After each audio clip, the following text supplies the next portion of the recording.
दिवस पर कालका पीपल्स फाउंडेशन की ओर से जंतर मंतर पर धरना प्रदर्शन आयोजित किया गया।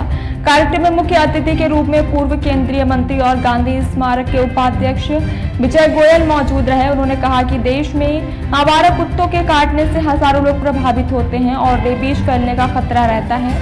उन्होंने बताया कि रेबीज का कोई भी पूर्ण इलाज नहीं है। वहीं सरकारी अस्पतालों में रेबीज का टीका निःशुल्क उपलब्ध है, लेकिन इसके लिए आम आदमी को 3 बार टीका लगवाने पर करीब 7,000 रुपए का खर्च उठाना पड़ता है। वहीं श्री गोयल ने आवारा कुत्तों पर नियमित टीकाकरण और हिंसक कुत्तों को शेल्टर होम भेजने की आवश्यकता पर भी जोर दिया।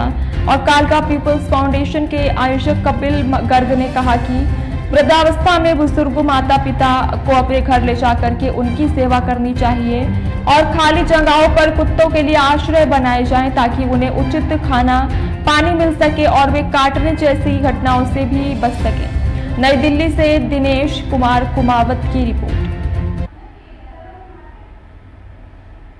मेरे साथ कपिल जी थे जिन्होंने इस विषय को बहुत अच्छे रूप से बता दिया। मैं बिल्कुल एक छोटी सी बात में इसको समाप्त करना चाहूँगी। सुप्रीम कोर्ट अगर कोई भी इस तरह की दुर्घटना होती है तो हम लोग सुप्रीम कोर्ट को ही उसमें मतलब जिम्मेदार ठहराएंगे, क्योंकि बहुत गलत फैसला लिया गया है। कुछ लोगों के विषय को देख करके, कुछ लोगों की बातों को सुन करके आप अपना अगर फैसला बदल रहे हैं तो हम लोग भी इसके लिए, आप इतने बड़े बड़े हमारे देश में भी फैसले होने रह गए, उन पर तो सुप्रीम कोर्ट कभी कोई अपनी सुनवाई देते हैं ना अपनी बातों को बोलते हैं। और आप ऐसे गंभीर मुद्दे के लिए, कुछ लोगों के लिए जिनको विदेशी फंड आ रहा है, जिनको बहुत अच्छे से फंडिंग हो रही है, आप देखिए अगर हमारे जो आप कहते हैं शेल्टर होम कहाँ बनेंगे, जो हमारे वृद्ध माँ बाप हैं जो वृद्धाश्रम में रह रहे हैं, अगर जो लोग कुत्ता प्रेमी जो अपने आप को बताते हैं वो अपने बुजुर्ग माँ बाप को अपने घर ले जाएंगे तो सारे वृद्धाश्रम तो वैसे ही खाली हो जाएंगे।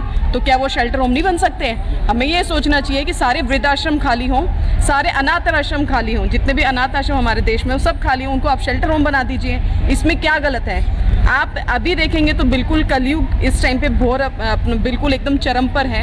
अगर कलयुग की हम बात करें तो बच्चे घर में, कुत्ते बाहर घूम रहे हैं, पार्क में कुत्ते घूम रहे हैं, हॉस्पिटल्स में कुत्ते घूम रहे हैं, सरकारी स्कूलों में कुत्ते घूम रहे हैं, कुत्ते ही कुत्ते घूम रहे हैं। आपके कहने का मतलब आवारा कुत्तों को आप सेवा करो लेकिन अपने संरक्षण में करो। बिल्कुल।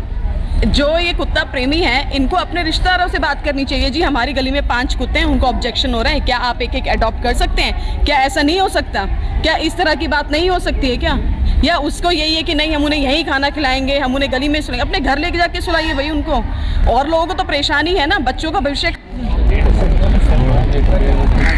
आज विश्व रेबीज डे है और रेबीज बहुत बड़ी बीमारी है जी। ये बीमारी सिर्फ और सिर्फ कुत्तों के काटने से होती है। इसके आसान शिकार बच्चे हैं, बुजुर्ग हैं और महिलाएं हैं और गरीब तबके के लोग हैं। तो ऐसे में भारत देश जिसके अंदर 12 करोड़ से अधिक कुत्ते हैं, आप अंदाज़ा लगा लीजिए कि कितनी भयंकर समस्या देश के अंदर उत्पन्न है। लगभग 1 करोड़ कुत्ते काटने के केस हर साल के आते हैं और सरकारें हाथ पे हाथ धरे बैठी हैं। सुप्रीम कोर्ट संज्ञान नहीं ले रही, जो संज्ञान ले रही है उसका इम्प्लीमेंटेशन नहीं हो रहा है जी। तो जाहिर तौर पर लोक अभियान की तरफ से हम ये आंदोलन चला रहे हैं, इन आवारा कुत्तों की समस्या को आप हल करो। लोग कहते हैं इनका स्टरलाइजेशन और वैक्सीनेशन इसका हल है। मैं कहता हूँ मान लीजिए सब कुत्तों को स्टरलाइजेशन और वैक्सीनेशन भी कर दें, तब भी तो ये 12 करोड़ कुत्ते सड़कों पे रह जाएंगे काटने के लिए जी। जो कुत्ता प्रेमी डॉग फीडर्स हैं वो ना इनको गोद लेने के लिए तैयार हैं, ना इनको शेल्टर होम भेजने के लिए तैयार हैं। वो कहते हैं ये कुत्ते सड़कों के ऊपर पड़े रहें बस, और वो इनको कभी कभार खाना देते रहें जाके। अब RWS बहुत परेशान है, RWS बहुत परेशान है। RWA जो कहती हैं वो ये है कि RWA कहती हैं, बलराम जी भाई साहब बिठाए सबको बताओ। मैं RWAs जो बहुत परेशान हैं और वे कहती हैं कि भाई हमारी सोसाइटी में, अपार्टमेंट में और सड़कों के ऊपर कुत्तों की फीडिंग नहीं हो सकती जैसा सुप्रीम कोर्ट ने कहा है, तो भी लोग मान नहीं रहे हैं जाके। तो सरकारों को और सुप्रीम कोर्ट को चाहिए। इसका मतलब है विश्व ये जानता था कि रेबीज जो है